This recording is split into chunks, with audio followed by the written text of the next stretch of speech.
ప్రధాని మోదీ పాలనలో విదేశాంగ విధానం దారి తప్పిందన్నారు కాంగ్రెస్ అగ్రనేత సోనియా గాంధీ. ఎన్డీఏ సర్కారు తెచ్చిన make in India utter flop అయిందని ఆరోపించారు ఎల్ఓపీ రాహుల్ గాంధీ. బీహార్ ఎన్నికల ప్రచారాలకు ఎన్డీఏ సర్కార్ ప్రజాధనం వృధా చేస్తోందన్నారు ఆర్జేడీ నేత తేజస్వి యాదవ్. పోలింగ్ కేంద్రాల్లోని సీసీటీవీ వీడియోలు బహిర్గతం చేయలేమన్న ఈసీ నిర్ణయాన్ని తప్పుబట్టారు విపక్ష నేతలు.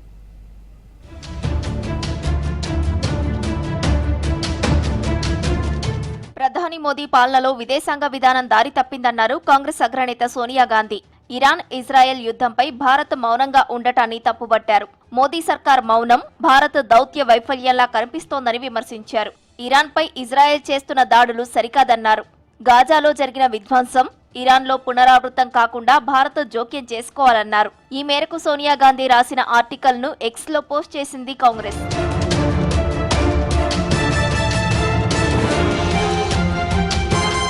ప్రధాని మోదీ ప్రభుత్వం చేపట్టిన మేక్ ఇన్ ఇండియా ప్రోగ్రాం పూర్తిగా విఫలమైందన్నారు LOP Rahul Gandhi. Make in ఇండియాతో కేవలం అతుకులు మాత్రమే మిగులుతున్నాయని విమర్శించారు.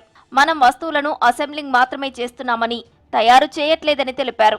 దీంతో ఇండియా కంటే చైనాకే మేలు జరిగిందని చెప్పారు. ప్రధాని మోదీ నినాదాలు చెప్పడంలో మాస్టర్స్ చేశాడని ఎద్దేవా చేశారు. ఢిల్లీలోని నెహ్రూ ఎలక్ట్రానిక్స్ మార్కెట్లో పర్యటించిన రాహుల్ అక్కడ పనిచేసే టెక్నీషియన్లతో మాట్లాడారు.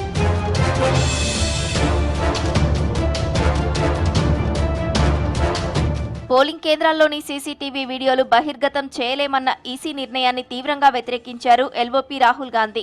ఓటరు జాబితాను మెషిన్ రీడబుల్ ఫార్మాట్ అందించారా అని ప్రశ్నించారు. చట్టాన్ని మార్చి సీసీటీవీ ఫుటేజ్ను దాచిపెడుతున్నారంటూ ఫైర్ అయ్యారు. ఎలక్షన్స్ డేటాను 45 రోజుల్లోనే డెలీట్ చేయడం ఏంటని ప్రశ్నించారు. ఇంతకుముందు ఎన్నికల డేటా, ఫోటోలు, వీడియోలు ఏడాది వరకు ఉండేవన్నారు. ఇవన్నీ చూస్తుంటే ఎన్నికల్లో మ్యాచ్ ఫిక్సింగ్ అయిందని స్పష్టంగా తెలుస్తోందంటూ ఎక్స్లో పోస్ట్ చేశారు రాహుల్ గాంధీ.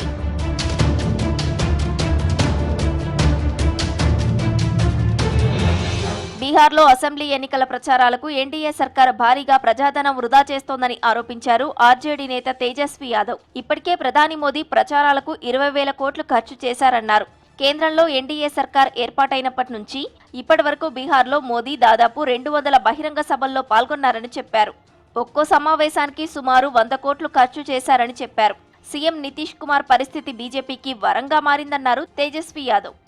सरकारी पैसा, बिहार के आम जनों का पैसा 20,000 करोड़, एक रैली पे 100 करोड़, अब तक कर लिए हैं 200 रैलियां, और अपने रैलियों में विश्व की सबसे अमीर पार्टी, सबसे गरीब राज्य का खजाना आम लोगों के पॉकेट से करके अपना रैली कर रही है. लालू जो तेजस्वी को केवल गाली दे रही है.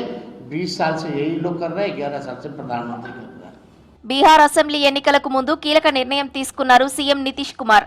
రాష్ట్రంలోని వృద్ధాప్య, వితంతు, దివ్యాంగుల పింఛన్ పెంచారు. ప్రస్తుతం ఇస్తున్న 400 రూపాయల పింఛన్ను 1100కు పెంచుతున్నట్లు ప్రకటించారు. జూలై 1 నుంచి అమల్లోకి వస్తుందని చెప్పారు సీఎం నితీష్.